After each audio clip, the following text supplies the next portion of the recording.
In that case, I would like to invite the next speaker, Jiffin Tony. Jiffin is a software professional at IBM. He is going to give us a very enlightening talk on container object storage interface implementation with Ceph. He is a very experienced contributor for various CNCF projects, and has contributed to various well-known projects like Ceph and Rook, and I'm sure we are all excited to hear what he has to say. So, myself Jiffin,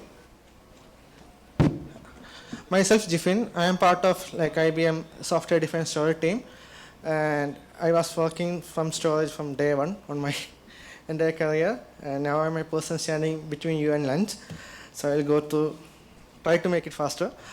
First thing, what I'm planning to cover, I am planning to cover about a project known as COSI, and I will cover what's the motivation behind this project, and basic COSI architecture, and then I'll briefly mention about the Ceph COSI driver and a workflow with help of a demo. So the motivation behind the Ceph COSI driver. So I guess most of the people use CSI drivers, or they use PV or PVC for their applications. So PV and PVC, basically they support, the backend is file or block. For object, there is no standard mechanism.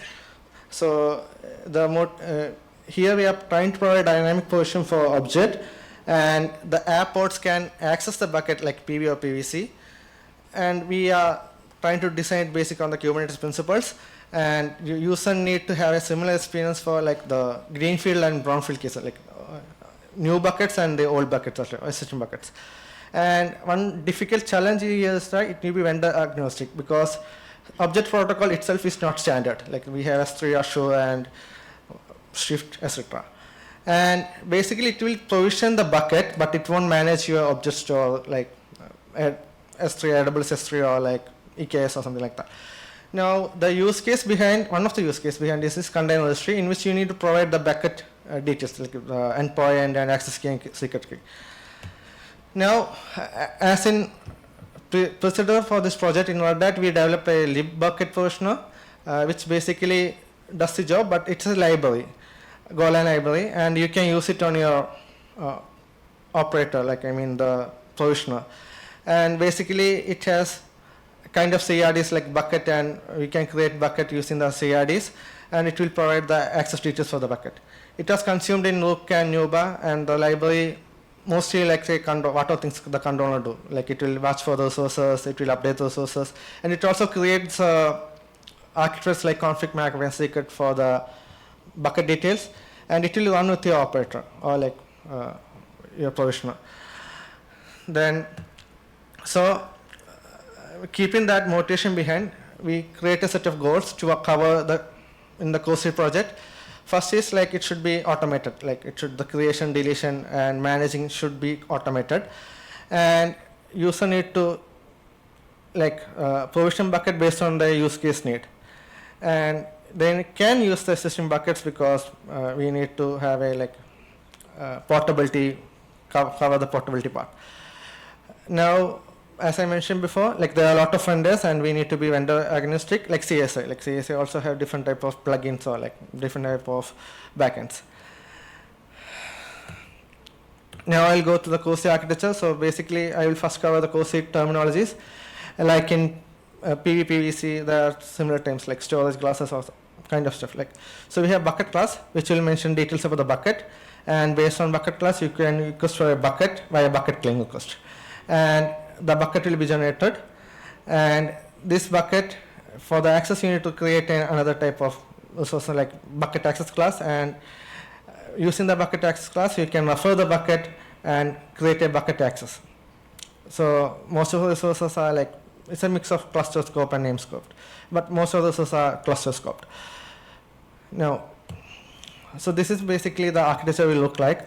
So I will go deep into each part in next slide. So basically, there's a controller which will be run on kube system namespace. Then you have provision namespace, or your operator namespace, in which you have a COSI driver, similar to CSI driver, and a sidecar attached to it. and you have the application namespace. So as you can see, the reference to be the bucket will be provided with help of a secret. The secret has the as a JSON object, like it contains a JSON object which have the details about the bucket or like the endpoint or access key, secret key kind of stuff. So any questions till now? Like, no. Now these are 3 different components for the COSI. One is the COSI controller, so which basically handles the lifecycle for the COSI APIs and COSI CRDs. Like, and you need to have one instance of COSI controller. Then you have a COSI sidecar, which is the interaction point between the COSI driver and the COSI controller, and the sidecar should be running with the COSI driver. Now you have the driver, so based on request, like it will talk with the storage provisioner or the vendor.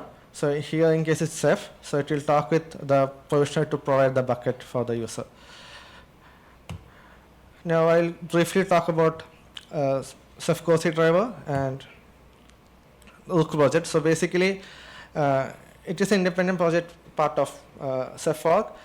You can only install it in Kubernetes deployment, and you can connect it multiple RGW. So if you know about Ceph project, the RGW is the object store for the in Ceph project. So it can connect with different RGWs, and it will communicate with the RGW using S3 request, or like there's an admin APIs which can be sent from the driver to the RGW.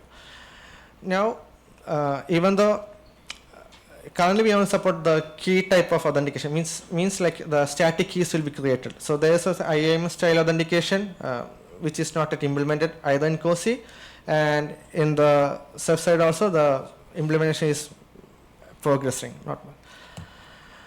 Now I will talk about Rook project. Like Rook is an operator which orchestrates Ceph. So if you ever try to set up Ceph by yourself, it's a very difficult thing to do. It's like a pain in the ass. And you have like Ceph deployment or like Ansible playbooks, all of these things. But Rook is an orchestrator in the Kubernetes, so you can create the Ceph cluster and all. So this is the provisioner for the Ceph COSI driver. So basically, it's part of CNCF and it got graduated, like it's one of the earliest graduated project. And currently it provides access via Ceph object store user, like it's the native to the Rook operator, then OBC provided by libbucket provisioner, then we have the Ceph bucket, COSI bucket, sorry. Now, how we deploy the Ceph COSI driver? We can deploy it using a Ceph COSI CRD, like basically the CSI deployment, it uses the operator YAML. You can provide options in the operator YAML, but we face a lot of issues while upgrade and all, like using new options and all. So instead of you going that way, based on the lessons learned from CSI, like we try to operate integrate with a CRD for the Ceph COSI driver. And it only installs the Ceph COSI driver.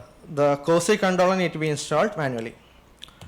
Now we'll go for demo. I hope it will be, sorry, visible. It's a pre-recorded demo. Okay. So basically I have a Rook cluster and Rook operator is running. And I also have a Ceph object store running. And you can see the no ports running on the default namespace, or like now I am installing the COSI CRDs, so which need to be done manually. So all the CRDs got installed. Now I will install the controller.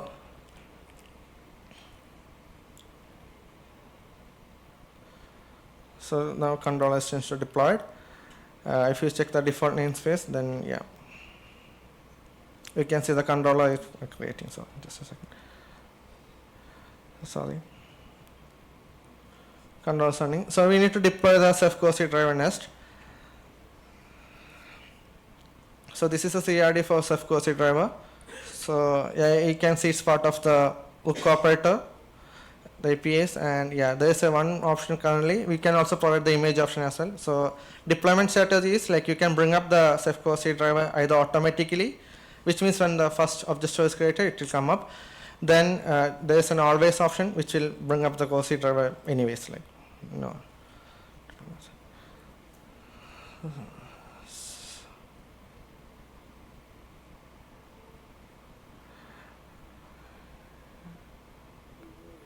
Okay, so you can see one Ceph COSI driver run on the top is running, like it's 8 seconds, it's new one if you compare to the clusters. Now next part is we need to create the resources, like for the COSI buckets. First one is the bucket class. So yeah, the bucket class, like you can see there's a name. So it's a different, like you can see it's provided from Kubernetes. Then the driver name is of course it will be deployed. Now there are two options. So parameters options, like opaque options, it's for the driver. It's not defined in the COSI APIs. So based on these details, it will connect with the RGW server. So this secret will be created by the hook operator when object store is created. You can see the timing, like both are same. It started from version 1.12 onwards. So like when you create an object store, you will create a secret for the COSI use case.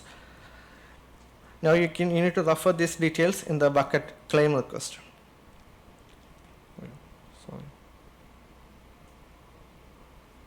Sorry, bucket class request. No, sorry, I don't.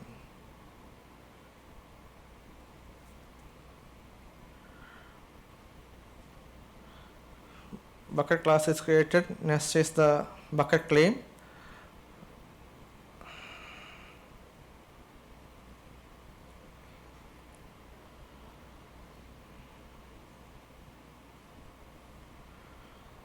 So I am creating the bucket on default namespace, and the bucket claim is creating on the default namespace. And I have given the details for the reference to the bucket class and the protocol. So currently Ceph supports S3. It also supports Swift, but yeah.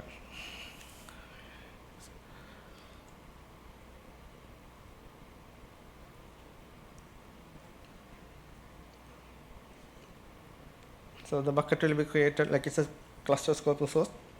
I have created the bucket claim on the default namespace, so it will be created in the default names itself. So yeah, bucket claim also created. Now we need to create bucket assets class.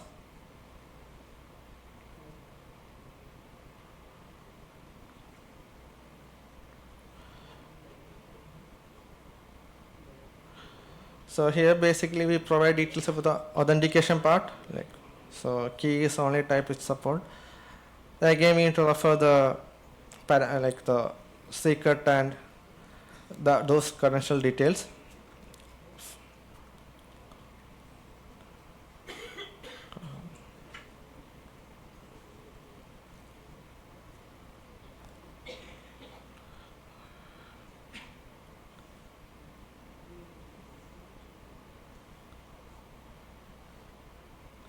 It's created. Now last part.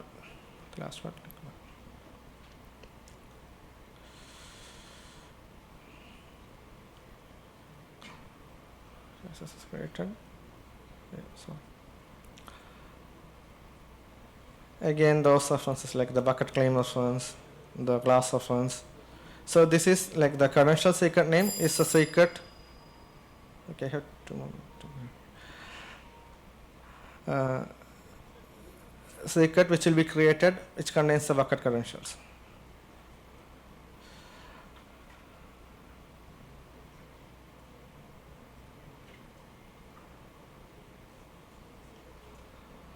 So if you check for the secret, first bucket access.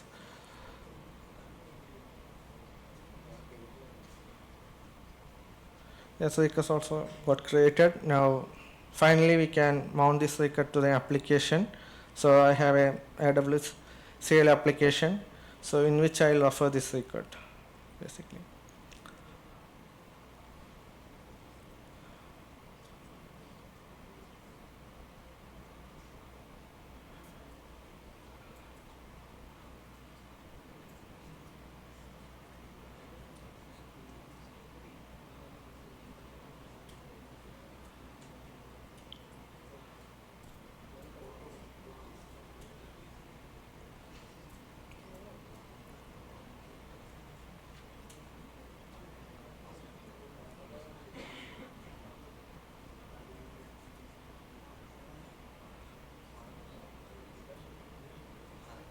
So now it's running, and I will just show the JSON object.